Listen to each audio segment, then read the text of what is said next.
ఒకవైపు పార్లమెంట్ సమావేశాలు జరుగుతున్నాయి. ఈ సమావేశాల్లో రైతుల సమస్యలు మాట్లాడాల్సిన అవసరం ఎంత ఉంది, అలాగే ఆ చర్చ జరుగుతుంది అసలు?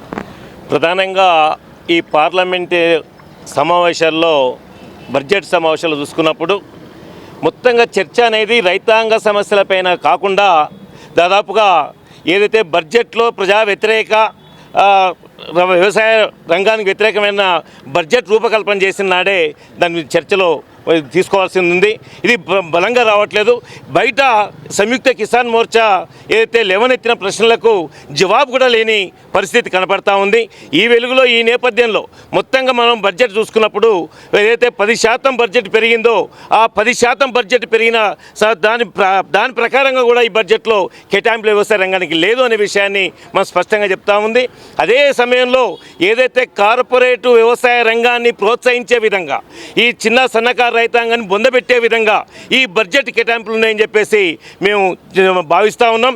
గతంలో కూడా సంయుక్త కిసాన్ మోర్చా ఈ వ్యవసాయ రంగాన్ని కార్పొరేట్ శక్తులకు ఒప్పజెప్పి ఆ వ్యవసాయ రంగంలోనే మళ్ళీ ఇదే రైతుల్ని జీతగాలుగా మార్చే విధానాల్ని వ్యతిరేకిస్తూ దాదాపు 2 సంవత్సరాల పైగా ఉద్యమం కొనసాగింది. 656 మంది దాదాపు అమరత్వం పొందారు.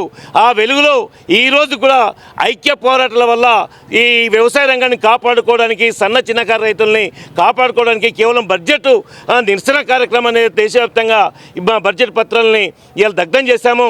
ఇది దాదాపు 2వ దశ ఉద్యమానికి ఇది నాంది పలుకుతుందని చెప్పేసి మేము గుర్తు చేస్తూ ఉన్నాం. పద్మ గారు, మీరు చెప్పండి, ఒకవేళ ఇట్లాగే మీరు ఎన్ని డిమాండ్లు చేసినా కానీ ప్రభుత్వం కానీ కేంద్ర ప్రభుత్వం ఇటు బడ్జెట్ విషయంలో కేటాయింపులు మార్పు కానీ చేయకుండా, ఒకవేళ పార్లమెంట్లో చర్చ పెట్టకుండా రైతు సమస్యలు కూడా పట్టించుకోకపోతే భవిష్యత్తులో ఎలాంటి యాక్టివిటీ చేయనున్నారు?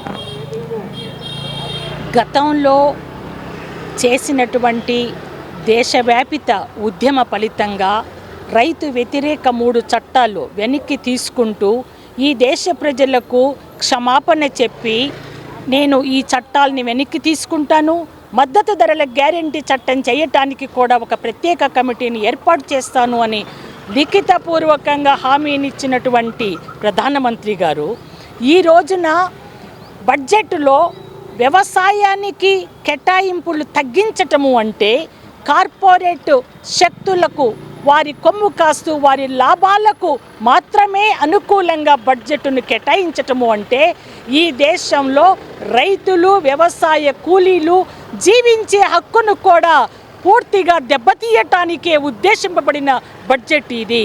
అందుకోసం భవిష్యత్తులో ఎట్లయితే ప్రధానమంత్రి తల వంచి ఈ దేశ రైతాంగానికి ప్రజలకు క్షమాపణ చెప్పాడో మళ్ళీ ఉద్యమాన్ని తీవ్రతరం చేస్తాం.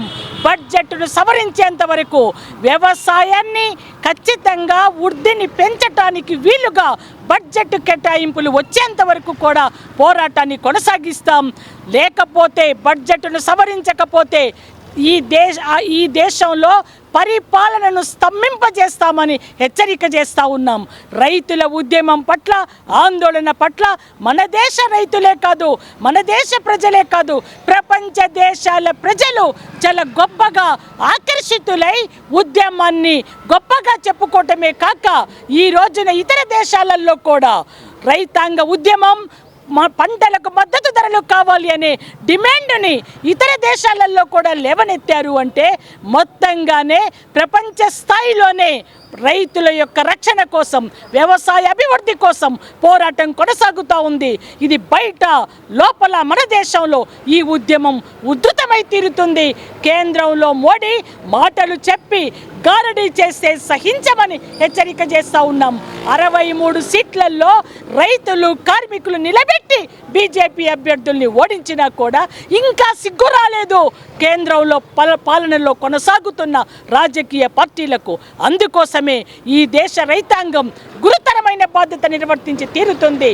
కేంద్రంలో మోడీ బడ్జెట్లో సవరించి వ్యవసాయ అభివృద్ధిని పెంచడానికి వీలైన నిర్ణయం తీసుకునేంత వరకు పోరాటాన్ని కొనసాగిస్తామని తెలియజేస్తున్నాను.